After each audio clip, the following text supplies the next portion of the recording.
दोस्तों कैसे हैं आप सब? अच्छे ही होंगे सब लोग। और दोस्तों मौसम में बदलाव स्टार्ट हो चुका है। हमारे यहाँ तो काफ़ी अच्छी ठंड पड़ने लग गई है।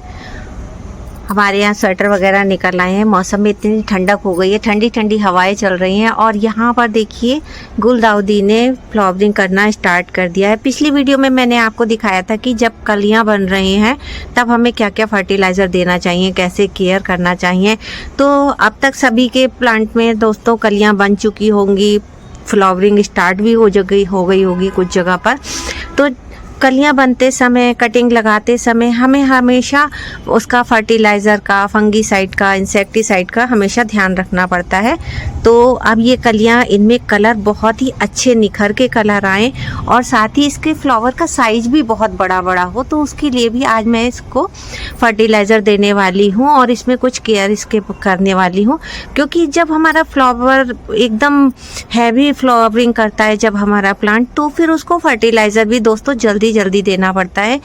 10 दिन में, 15 दिन में तो हमें उसको फर्टिलाइज करना ही पड़ेगा, नहीं तो वो किस तरह से फ्लावरिंग कर सकता है, बम्पर फ्लावरिंग कैसे करेगा, तो उसका हमें ध्यान रखना ही होगा। और ये देखिए मैं आपको पूरा अपना गार्डन दिखा रही हूँ, कलियों से इतना भरा हुआ है।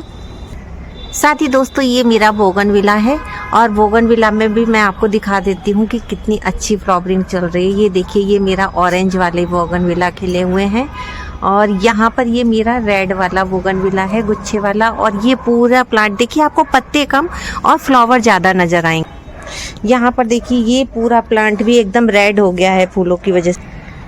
तो इस तरह से जब आपके गार्डन में फ्लावर खिलते हैं तो फिर इतनी अच्छी हैवी फ्लावरिंग लेने के लिए आपको फर्टिलाइज़र का या फिर अपने प्लांट में इंसेक्टिसाइड का, इंसेक्ट्स का, इन सब का ध्यान करना होगा। तभी आप जब इतनी केयर करेंगे तभी आपको इतनी अच्छी बम्पर फ्लावरिंग मिलेगी। तो देखिए कितनी सुंदर छटा बिखरी हुई है, कहीं रेड, कहीं वाइट, कहीं येलो, इस तरह के फ्लावर। तो मैं ज़्यादा वक्त ना लेते हुए आपको बताऊंगी कि फ्लावरिंग प्लांट तो है ही हमारे साथ साथ, अगर जब विंटर आता है तो हम थोड़े वेजिटेबल प्लांट्स भी अपने गार्डन में लगाते हैं। मैंने भी कुछ वेजिटेबल प्लांट लगाए हैं। इस बार मैंने ज़्यादा नहीं लगाए दोस्तों, लेकिन जो लगाए हैं उनमें अच्छी फ्लावरिंग हो, फ्रूटिंग अच्छी मिले मुझे, तो उसके लिए मैं क्या करने वाली हूँ। यहाँ पर देखिए मैंने दोस्तों कुछ टमाटर के प्लांट लगाए हुए हैं और ये प्लांट अब धीरे धीरे काफ़ी बड़े हो गए हैं। इनमें फ्लावरिंग भी स्टार्ट होने लगी है, फूल बनने लग गए हैं। ये देखिए इस तरह से। तो जब इनमें फ्लावरिंग स्टार्ट हो जाती है तब हमें इनको फर्टिलाइज़ करना बहुत ज़्यादा ज़रूरी होता है, ताकि अच्छी ग्रोथ ले और इसमें जो फ्रूटिंग आए वो लंबे समय तक बनी रहे। फ्लावर इसके गिरे ना, टूट के, सूख के गिरे ना, और जो फ्रूटिंग हो वो अच्छी साइज में हो, खूब अच्छी फ्रूटिंग हो, हैवी फ्रूटिंग हो। तो वो दिखाने से पहले दोस्तों मैं आपको दिखा देती हूँ, यहाँ पर मैंने जो सीड जर्मिनेट किए थे वो सभी सीड जर्मिनेट हो गए थे और उनमें अब ये देखिए प्लांट बड़े हो गए हैं और हल्की हल्की फ्रूटिंग भी, छोटे छोटे प्लांट में फ्रूटिंग हो गई है। देखिए दोस्तों कितने छोटे छोटे से प्लांट हैं और इनमें वाइट कलर के फूल इस तरह से खिलने भी शुरू हो गए हैं। ये देखिए मेरे हिबिस्कस के जो देसी वाले प्लांट हैं वैसे तो विंटर में फ्लावरिंग करना बंद कर देते हैं, पर मेरे अभी भी फ्लावरिंग कर रहे हैं। बस फ्लावर का साइज थोड़ा सा छोटा हो गया है दोस्तों, लेकिन अभी भी कलियां बन रही हैं और फ्लावर खिल रहे हैं।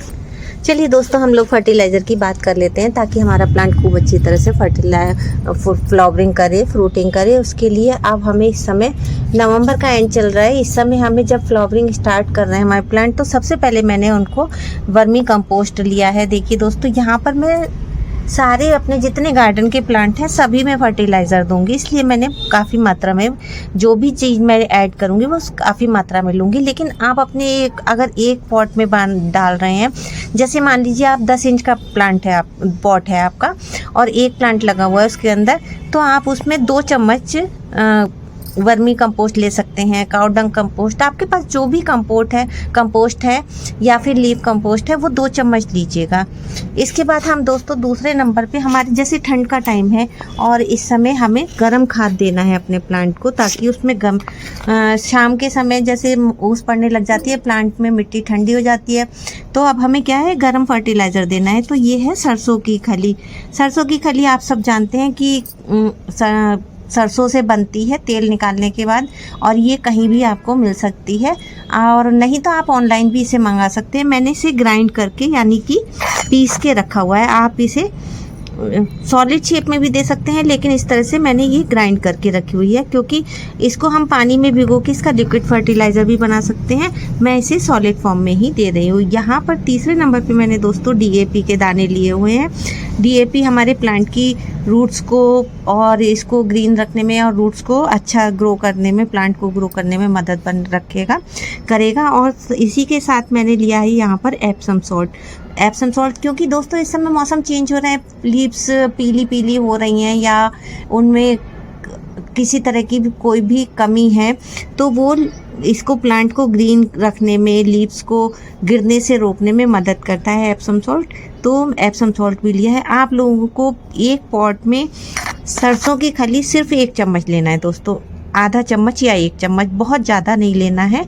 और मैं इतना सारा ले रही हूँ तो ये नहीं है कि मैं एक ही पॉट में डालूंगी। मुझे गार्डन में मेरे बहुत सारे प्लांट हैं तो उनमें सब में डालना है। इसी तरह से DAP अगर आपको लेना है तो पॉट का साइज अगर 10 इंच का है तो आप 10 से 12 दाने ले सकते हैं, और एप्सम सॉल्ट आप आधा चम्मच एक पॉट के लिए काफ़ी है। इन सबको मैं मिक्स कर लेती हूँ। इन सबको खूब अच्छी तरह से मिक्स कर लेना है। देखिए दोस्तों, अब हमें इस फर्टिलाइज़र को किस तरह से देना है।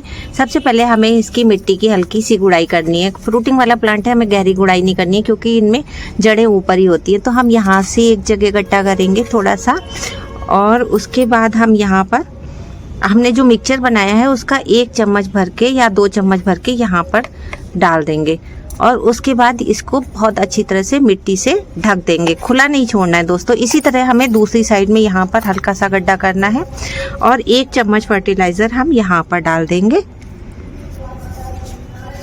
और डालने के बाद इसको मिट्टी से अच्छी तरह से ढक देंगे। खुला बिल्कुल भी नहीं छोड़ेंगे। और इसके बाद अगर प्लांट में नमी है तो कोई बात नहीं है, और अगर नमी नहीं है तो हम इसमें पानी डाल देंगे। देखिए दोस्तों, पानी लगा देंगे और उसके बाद हमें मिलेगी इस तरह से अपने गार्डन में फूल ही फूलों की बहार। तो आप लोग भी ये फर्टिलाइज़र दीजिए, और मेरा वीडियो अगर पसंद आता है तो लाइक कीजिए, साथ ही अपने दोस्तों के साथ में शेयर ज़रूर कर दीजिए ताकि और लोगों को भी इससे कुछ फ़ायदा मिल सके।